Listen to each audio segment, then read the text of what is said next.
For nearly 4 years, I've been making the largest Titan in the Warhammer 40,000 universe, the Imperator Titan.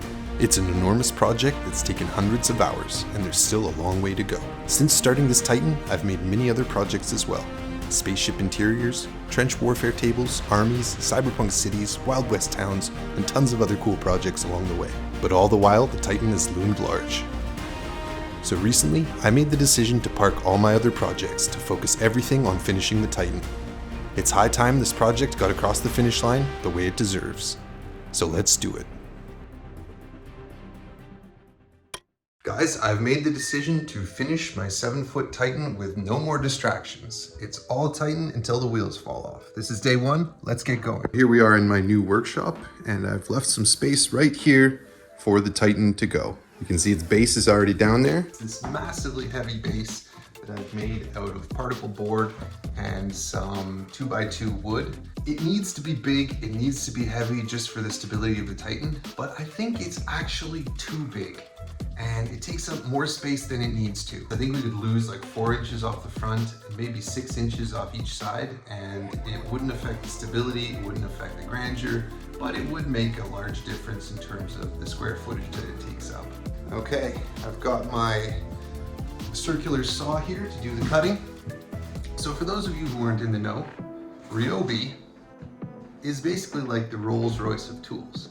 And if you show up at the job site with the green tools, all the guys who really care about that sort of thing are going to be real cool and respectful to you. So it's kind of like a power move to show up with the Ryobi. Remember guys, safety first.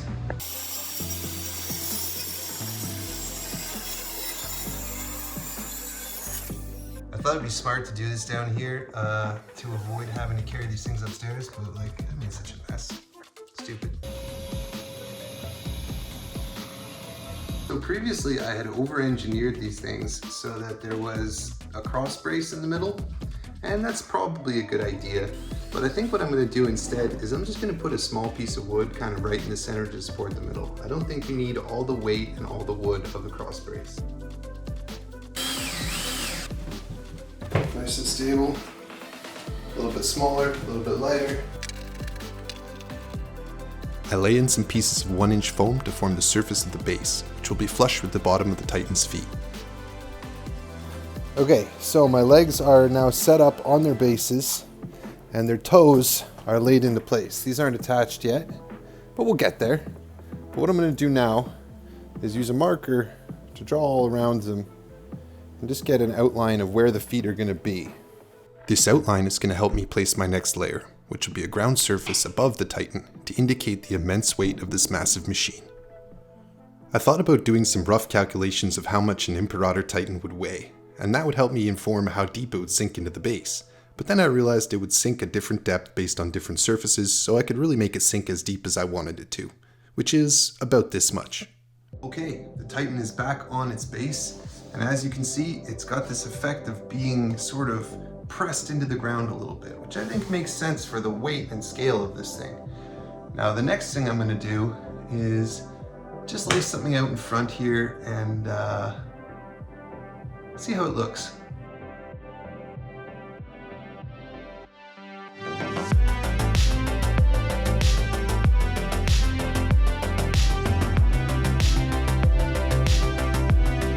So this was kind of my idea. Put this battlefield at the base, have this base in the same style, and you could play contiguously as if there's a Titan coming onto the battlefield. A couple things here that are kind of annoying me. First of all, I just trimmed down the size of this base, and if I'd left it longer, it would match up better with my trench table.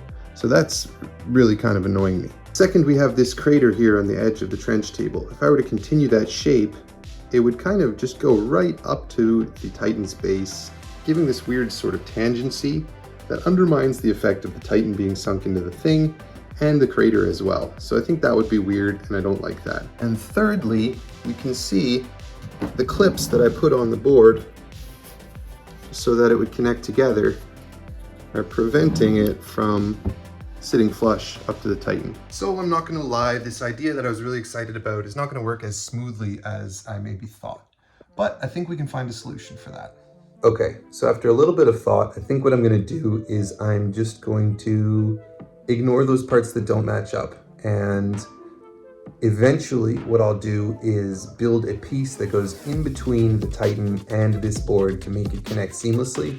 And that way, right now, I don't have to worry about making it match perfectly. And the connecting piece can have areas carved out of the wood and stuff to accommodate those clips, and I won't have to carve into the Titan's base. And it can have other features that are continuous that solve the spacing problem and stuff like that. So hell yeah. But for now, let's detail the Titan's base.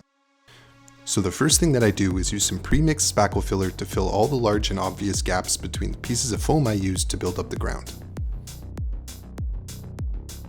Where I have really large gaps, I use some scraps of foam so I don't have to use so much spackle. Okay, it's dry now and relatively smoothed out, but we still need to put some gap filling places around there. I also use a craft knife to cut some craters into the base.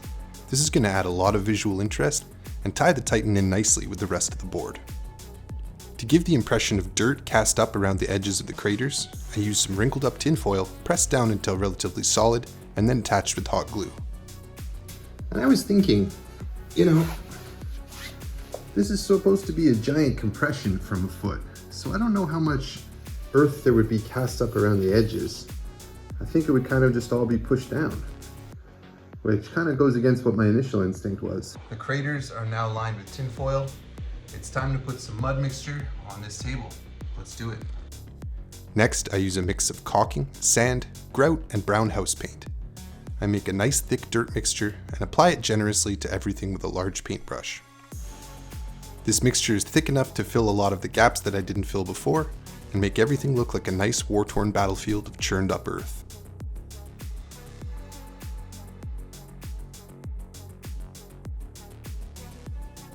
I use some black paint to paint the edges of the whole base.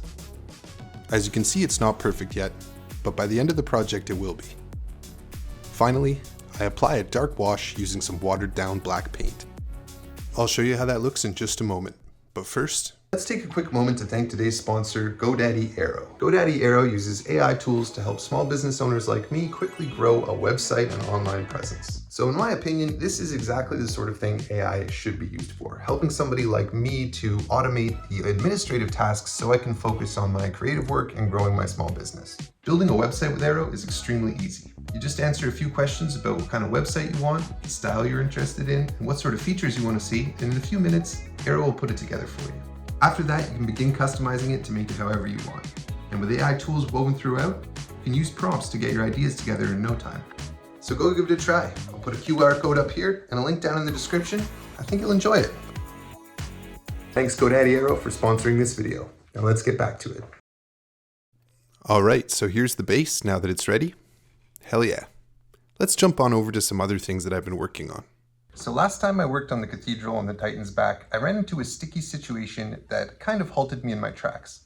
Let me show you what happened. As I've mentioned multiple times, I want to be able to play games of Kill Team on the top of this Titan once I'm done, or any other skirmish game, Necromunda, Inquisitor, whatever it might be. But that means that there has to be enough room for guys to move around up here. And not just move around, like technically be able to go around it. I mean, it has to have multiple routes, it has to be somewhat interesting to play. Otherwise, what's the point? And on the sides here, I came to a sort of dilemma. I want there to be stairs that go up here so that you can go into this upper level, this sort of courtyard area that I've created up here. And now the problem is, I also need there to be enough room to walk past on the edge here. Now, I toyed with the idea of just doing a ladder instead of stairs, as that would save space. But then I still have to figure out something cool to put in this wall, and a ladder just didn't really seem right. This is, after all, sort of a ceremonial cathedral type place, right? So like I said, this decision really stumped me, and I've agonized over it for a while. Now this may seem silly to some of you, but this is the sort of decision that makes the difference between something cool looking and something that you can actually have a lot of fun playing on it. So I think it's really important. And I think I've come to a good solution as well. Basically, I realized that all the constraints were coming from this. So why don't I just like add another piece of foam and extend this and just give myself more space. Then I can put a cool staircase going up here like this, and everybody's happy. Let's do it. So I'm going to show you a quick and easy way to make a stair set from a block of foam. You start by cutting it into strips, then tilt those strips to get an even offset, until you have something like this. Cut through this part, and you'll end up with 2 flights of steps. Simply add some extra blocks of foam to make landings and risers, and bam, there it is.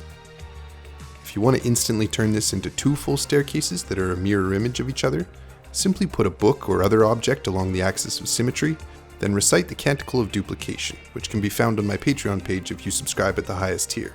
Then when you remove the book, you'll have a duplicate. This works with anything, by the way.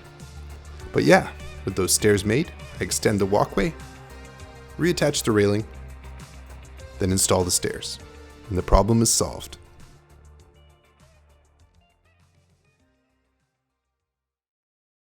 Well guys, that's basically it for today. You can see the Titan behind me is really starting to come together.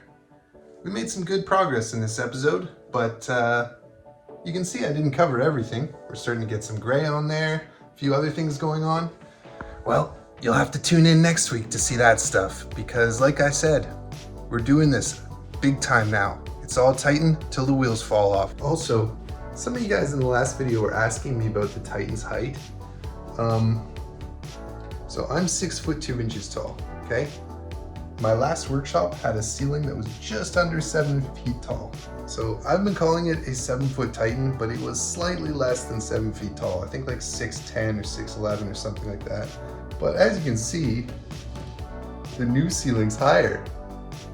So you better believe we're gonna make it taller, which is also solving another issue that I've been having. But we'll get to that. Let's not get ahead of ourselves. I wasn't playing around. We're really doing it. We're really gonna finish it. And you know what?